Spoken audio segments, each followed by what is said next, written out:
Pay down debt, save, or invest. You run into a lump sum of money. You're responsible and prudent enough to know that you need to find something constructive to do with this money. You don't know what's going to give you the best return. Let's talk about it. Before we get into this conversation, I want you guys to take a moment to support the channel so the channel can keep supporting you. I want you to like, comment, and subscribe. The intention of this channel is purely around helping you guys customize your blueprint for prosperity and to help you guys level up your finances to increase your quality of life. So I want you guys to support the channel. Hit the bell icon when you subscribe so you can be notified every time I upload a video, which is multiple times a week, if not daily. Thank you for your support, and let's get started.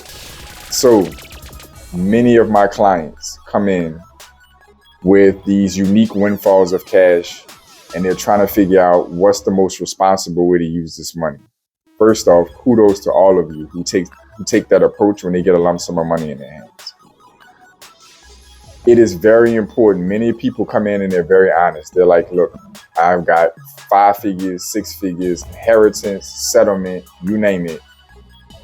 I'm not even likely to see this kind of capital at one time ever again in my life. A lot of people can acknowledge that. And that's great for you to be honest with yourself, because that keeps you honest up here and it makes you think, how can I put this to use, because I might not see it again. The first thing you want to assess, and the first thing I assess with my clients, is let's talk about the math first. Do you have high interest debt that you can get rid of, especially high interest variable debt? If you have something that's 10 plus, 15 plus, 20 plus % that's compounding upon you every month, most likely credit card debt fits in this box. You can have a really expensive auto loan. There's various different types of debt that you can have accumulated over the years that can just not be serving you whatsoever. That is something to deeply consider, because paying that off could put 10, 15, 20 plus % back into your pocket every single month. Should you save? More than 60% of US citizens do not have $1,000 for an emergency, which is pretty insane, because most of us that are adults are well aware that $1,000 expense is at the minimum that you can expect in a year to come hit you over the side of the head at some point. Damage to the car, flat tires. If you got kids, that list grows exponentially. We all know.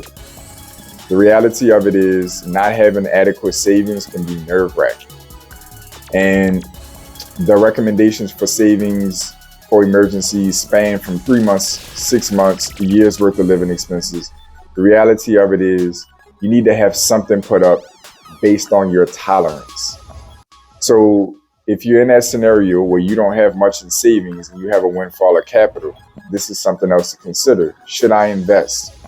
Time is the #1 asset when investing. The sooner you get started, the better your returns are going to be, period.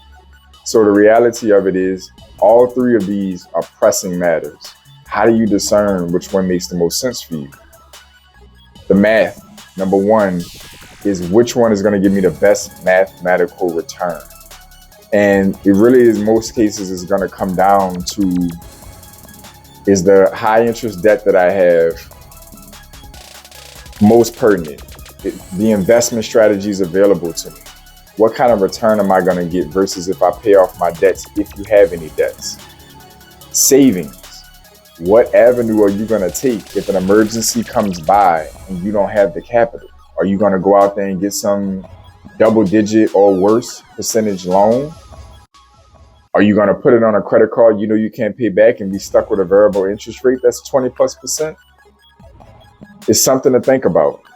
And the reality of it is you need to approach this based on your specific situation. So if you have that high interest debt and that's your biggest concern, and you know you can build savings once you pay that debt off, then that's 2 birds in 1 stone. That might be the route you need to go. If you don't have much going in the way of debt, but you don't have much money saved, and you have not started or any significant investments, then you need to assess your situation. Am I more likely to take this money and put it in my savings? And I'm personally, once that's there, I'm now going to be able to structure out a plan to start investing, to start saving to invest. Or am I more likely to get my investment started. I'm not going to see this windfall of capital again, and this is going to give me a jump start on my investing since I'm years behind on it potentially. And I'm going to focus once my investments are started. Now I can focus in on building an emergency savings. The next thing I'm going to tell you to assess is probably the most important, your mental bandwidth. The math can work out all day and tomorrow, but the reality of it is if you take that money and put it towards either one of the three, which one is going to give you the peace of mind and the motivation and the discipline to focus on the other two if you have those scenarios in front of you? So it's having the proper savings and knowing that you have an emergency fund of 6 months now or a year or whatever that lump sum of money is going to allot you, going to give you the motivation and the peace of mind to go out there and get in gear and put the extra capital together to pay off that debt or to start investing? Or are you a really prudent investor? Are you really knowledgeable? And having a lump sum of capital, you're like, I know for sure I can get into this investment or potentially this side hustle or business opportunity, and for sure or highly likely going to get a return that's going to help me fill these other two buckets up. But your peace of mind is what's most important when making this decision. And that's the reality. The math is very important. But which one of these moves is going to get you in a position where you feel hope again around your finances, or you're going to feel that optimism that you need to fuel forward in establishing these other areas of your finances? The reality of it is either one of the three is probably going to be a victory. So I don't want any of you to think that if you're staring this situation in the face and you don't have a financial expert to turn to, that any one of the three is going to be a bad decision. The reality of it is it's probably not. Do your homework when you're investing. Do your homework assessing your debt. You know your savings situation. But either one of these three is a jump start in your financial trajectory, period. So I just wanted to put this on you guys' minds. I hope this content was valuable for you. I enjoyed bringing it to you.